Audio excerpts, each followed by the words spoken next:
À présent que j'ai des réserves d'eau, je vais m'occuper de la nourriture. Le courant est coupé. Ça veut dire que le réfrigérateur ne marche plus et que je risque de perdre une partie de ce qu'il y a dedans. Je dois faire le tri entre ce qui est à manger tout de suite, ce qu'il faut jeter et ce que je peux conserver.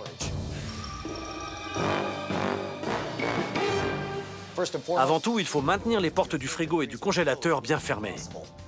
Si on a été prévenu à l'avance, comme dans le cas d'un ouragan, on aura mis le thermostat au maximum pour emmagasiner du froid. Ainsi, le contenu du congélateur se conservera pendant 1 ou 2 jours. Sans compter que plus le compartiment est plein, plus il restera froid longtemps. Écoutez ça. En 2006, 3 pêcheurs mexicains ont été retrouvés perdus en mer. Pendant combien de temps avaient-ils survécu? 9 semaines? 19 semaines? Ou 9 mois? La réponse est... 9 mois. Ils avaient dérivé sur plus de 8000 km en mangeant du poisson cru et des tortues et en buvant l'eau de pluie.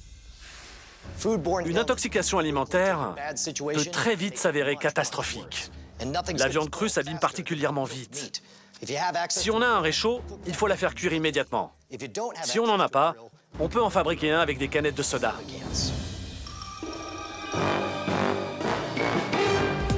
On découpe le fond de la première.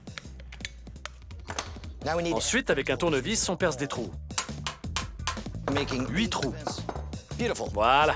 Une fois que c'est fait, on découpe la canette approximativement à la largeur du ruban adhésif. On fait la même chose avec la seconde canette.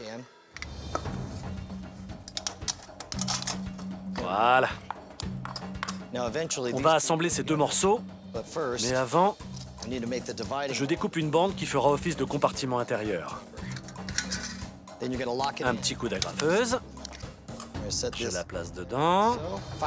Et enfin, je prends la moitié percée et je l'enfonce bien. Parfait. Je verse un peu d'alcool isopropylique. J'ai hâte de voir si ça marche. Vous voyez, au début, la flamme est bleue et très faible. Mais à mesure que l'alcool chauffe, les vapeurs vont commencer à s'échapper par les trous, comme sur le réchaud qu'on a chez soi. Ouais, ça monte sur les côtés. Regardez ça! Maintenant qu'on peut cuire ces aliments, on peut soit manger tout de suite, soit les mettre au frais à 4 ou 5 degrés dans les 2 heures qui suivent. Au moins, ça réduira les risques d'intoxication.